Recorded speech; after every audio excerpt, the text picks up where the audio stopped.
But in heaven's eyes, it's a road marked with purpose. See, culture will tell you that your value is measured by who's holding your hand, who's calling you late at night, or who's posting you on their Instagram.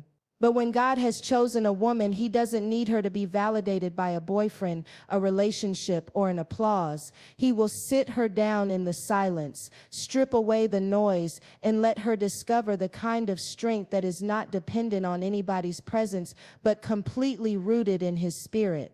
This sermon is for the woman who lives alone, who sometimes cries in the quiet, but who God has not forgotten. You are not overlooked. You are in training. Her singleness is not punishment, it's preparation. One of the greatest lies the enemy whispers to a woman's heart is that her singleness means something is wrong with her, that her waiting is proof that she's unloved, unwanted, or unworthy. But the truth is, when God sets a woman apart in this way, it's not rejection, it's divine strategy. He knows her purpose is too weighty to be distracted by a counterfeit.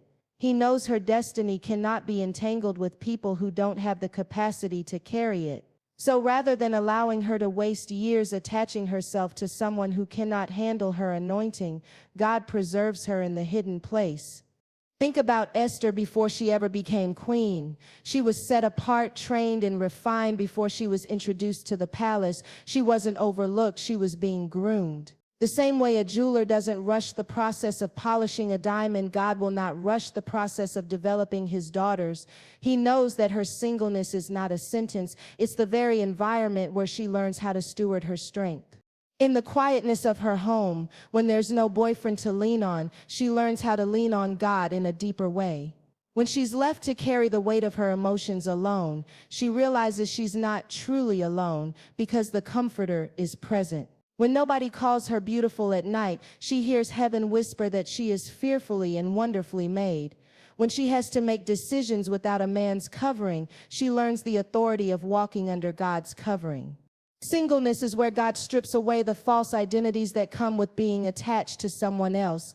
Many women discover themselves only in relation to a man who they are as his girlfriend, his support system, his other half. But a woman who has been chosen to walk a season of solitude is forced to find her whole without needing a half. She learns who she is outside of titles and attachments, and that knowledge becomes the foundation for her calling. This season also trains her to be content, not complacent. Contentment is a holy posture that says, I may not have what I desire yet, but I will not despise what God has given me now. That posture shifts her perspective. Instead of waking up bitter about what she doesn't have, she wakes up grateful for what she does. Instead of scrolling through social media comparing her life to women in relationships, she invests in the growth of her mind, the healing of her heart, and the building of her vision. She stops waiting for someone to choose her and realizes she's already chosen by God. Preparation also means pruning. God allows the silence of singleness to surface the things that need healing. Old wounds, insecurities, fear of abandonment, fear of rejection, all of it rises up when there's nobody else to distract her. But instead of letting it destroy her, God uses it to deliver her. He says, let me be the one to hold the broken pieces. Let me be the one to show you that you are enough. So while she thinks this singleness is punishment, heaven sees it as surgery. God is taking out the infection of her past so that when he presents her future, she will be whole enough to receive it. And if you really think about it, preparation is a privilege. God doesn't prepare what he doesn't plan to use. If he has you in a season of singleness, it's because he intends to do something through you that requires focus, discipline, and clarity. He doesn't want you entering into your next chapter half developed. He wants you ready. There's something powerful about solitude that most people run from. We live in a culture where silence feels uncomfortable and being alone feels like rejection. But in God's kingdom, solitude is not isolation, it's revelation. When a woman is pulled into a season where she lives alone, where there's no boyfriend distracting her heart, no constant conversation filling her mind, God begins to use that space to turn up the volume of his own voice. See, God doesn't compete with noise. He doesn't force his way into conversations already crowded with opinions, gossip, or insecurities. He whispers, he nudges, he speaks in ways that require sensitivity. And sometimes the only way a woman can become sensitive to that frequency is if everything else is stripped away. That's why he will allow her to live without certain attachments, not to punish her, but to prepare her ears to hear him clearly. Think about Moses. Before he ever led Israel out of Egypt, he had to spend 40 years in the wilderness tending sheep. To people watching, that probably looked like failure, like he went from being a prince in Pharaoh's palace to being forgotten in the desert. But what looked like loneliness was actually the environment where God would reveal his voice through the burning bush. Moses couldn't have heard God in Pharaoh's palace with all the noise of Egypt surrounding him. He had to be in solitude. And it's the same with the woman God is setting apart. Her solitude is her wilderness, and it's in that wilderness where his voice becomes undeniable.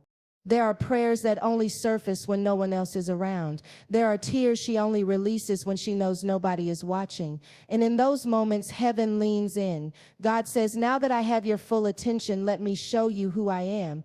That's why so many women discover their deepest callings, their strongest gifts, and their most unshakable faith in the seasons when they thought they were all alone. Living alone creates space for God to recalibrate her spirit. In the quiet, she learns how to recognize when he's speaking peace versus when her anxiety is speaking fear. She learns the difference between the enemy's accusations and God's affirmations. That discernment can't be learned when she's constantly surrounded by voices telling her what to do, how to live, or who she should be.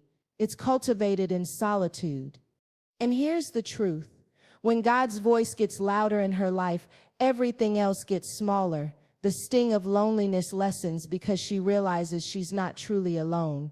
The need for validation fades because she's hearing straight from the one who created her. The pressure to perform or compete disappears because God is reminding her daily, you are mine, you are enough. This season of solitude also teaches her obedience. When there's nobody else to lean on, she learns what it means to follow God's voice even when it doesn't make sense. She learns to trust the still, small whisper that tells her to apply for the job, write the book, start the business, serve in the ministry, or simply rest. Without distractions, she's more likely to obey quickly, and that obedience becomes the foundation for the blessings God wants to release in her life. So while the world may look at her and say, she's just alone, heaven looks at her and says, she's in training. Solitude is not empty space, it's sacred space. It's where the noise of the world dies down and the voice of God rises up. It's where she learns that she doesn't need constant companionship to be whole. She needs constant communion with her Creator. There's a certain kind of strength that is only born in solitude. When a woman lives alone without the daily comfort of a partner's presence or the reassurance of someone else holding her hand, she's placed in an environment where she either breaks or she builds. And the God who called her into this season has no intention of letting her break. He's teaching her how to build. That's why living alone isn't weakness, it's weight training. Every day she shows up, every day she chooses to stand, every day she keeps moving forward despite the silence. She is developing resilience that no relationship could ever substitute. See, emotional resilience is the ability to bend but not break, to cry but still get up, to feel the weight of disappointment and still choose faith. When a woman learns this while she's alone, she's unstoppable when she's connected. Because her strength won't be borrowed from anyone else, it will be rooted in her. She knows how to manage her emotions without dumping them on someone else. She knows how to sit with her pain and let God comfort her instead of always reaching for human validation. She knows how to walk through the fire without expecting somebody else to rescue her because she's already seen God keep her in the flames. And then there's spiritual resilience. Living alone pushes her into deeper communion with God, not because it's easy, but because it's necessary. When there's no one else to talk to at the end of the day, she talks to Him. When the silence feels heavy, she fills it with prayer and worship. When the battles in her mind rage at midnight, she learns how to fight them with scripture instead of distractions. That kind of intimacy with God doesn't happen when life is crowded. It happens when life is stripped down, when she has no choice but to lean on the unseen more than the seen. Think about David before he was king. He was alone in the fields, tending sheep, fighting lions and bears when no one was watching. That solitude created the resilience he would later need to face Goliath. If he hadn't learned how to conquer in private, he would have never had the courage to conquer in public. In the same way, the woman who lives alone is facing her lions and bears right now, her fears, her insecurities, her doubts, her loneliness. But as she learns to overcome them with God's help, she's building the kind of spiritual muscle that will slay giants later. Resilience doesn't mean she doesn't feel the ache of being alone. It doesn't mean she doesn't sometimes wish she had a partner to share life with. It means that even in the ache, she refuses to let the ache define her. It means she acknowledges the pain but doesn't let it paralyze her. It means she can cry on Sunday night and still show up strong Monday morning. That balance, that tension between vulnerability and victory is what makes her resilient. Living alone also forces her to face herself. When there's no one else to hide behind, she comes face to face with her flaws, her habits, her thought patterns. That can be uncomfortable, but it's also transformative. Because resilience isn't just about surviving storms, it's about being refined by them. Each day alone is like a refining fire, burning away what doesn't belong and revealing the gold that does. So while outsiders may think she's fragile because she's alone, the truth is the opposite. She's becoming fortified. She's learning how to walk by faith and not by sight. She's developing a kind of resilience that can withstand heartbreak, disappointment, and delay without losing hope. She's not just surviving her solitude, she's being strengthened by it. One of the hardest things for a woman to do is to sit with herself and truly discover who she is outside of what people expect her to be. Most of us are shaped by noise, the voices of family telling us who we should become, the influence of culture telling us what beauty looks like, and the pressure of relationships telling us how to act to be loved. But when God allows a woman to live alone, without a boyfriend, without constant companionship, He's creating a sacred space where all the noise dies down. And in that silence, she begins to discover her identity in its purest form. Distractions are powerful because they keep us busy but not whole. They make us feel occupied but not fulfilled. When a woman has constant attention from others, she can easily confuse that attention for identity. She can think, I'm worthy because he calls me beautiful, or I'm valuable because someone wants me. But when those voices are no longer there, when there's nobody affirming her daily, she is pushed to ask a deeper question: who am I when no one is watching? Who am I when no one is validating me? Who am I when it's just me and God? That's when God begins to peel back the layers. He shows her that her worth is not tied to her relationship status, but to her creation status. She is valuable because she was formed in His image. She is beautiful because He designed her with intention. She is chosen because before the foundation of the world, He called her by name. And none of those truths require a boyfriend's approval or the world's applause. This season becomes a mirror. Living alone forces her to confront not only her strengths but also her weaknesses. She sees where she's been hiding behind relationships to cover insecurities. She notices the habits she developed to keep herself from facing pain. And as those things rise to the surface, God doesn't condemn her. He heals her. He teaches her that identity isn't about perfection, it's about authenticity. It's not about being who people want her to be, but about becoming who He created her to be. Think about Jesus in the wilderness. Before He performed miracles, before He preached to crowds, He was led by the Spirit into a place of solitude. And in that wilderness, the enemy tempted Him by questioning His identity. If you are the Son of God, but Jesus didn't waver. He knew who He was before the miracles, before the followers, before the public recognition. His identity wasn't rooted in performance, it was rooted in His Father. In the same way, the woman who lives alone is being trained to know who she is before she ever steps into partnership, leadership, or visibility. Without distraction, she begins to hear her own thoughts clearly. She learns to separate her true desires from society's expectations. Maybe she realizes she doesn't even want the kind of relationship the world told her she should crave. Maybe she discovers gifts and passions that were hidden beneath her need for approval. Maybe she recognizes that her purpose is bigger than simply being someone's partner. It's about changing environments, building visions, breaking generational cycles.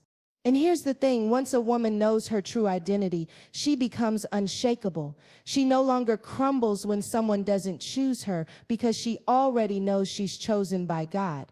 She no longer bends to fit into spaces that diminish her because she knows her value. She no longer seeks validation in shallow places because she has discovered the depth of who she is in God. So this season of solitude isn't about lack. It's about discovery. It's not about what she doesn't have, but about what she's finally seeing in herself. Without distractions, she's learning that her identity is not fragile, it's foundational. And once she learns that, she can never go back to living small again. When a woman lives alone, the natural assumption is that she's just waiting to be loved, that her story is on pause until a partner enters the picture. But what if God's plan is much bigger than her being loved by one person? What if he's setting her apart, not because she's forgotten, but because he's preparing her to lead? There's a difference between being positioned for comfort and being positioned for calling.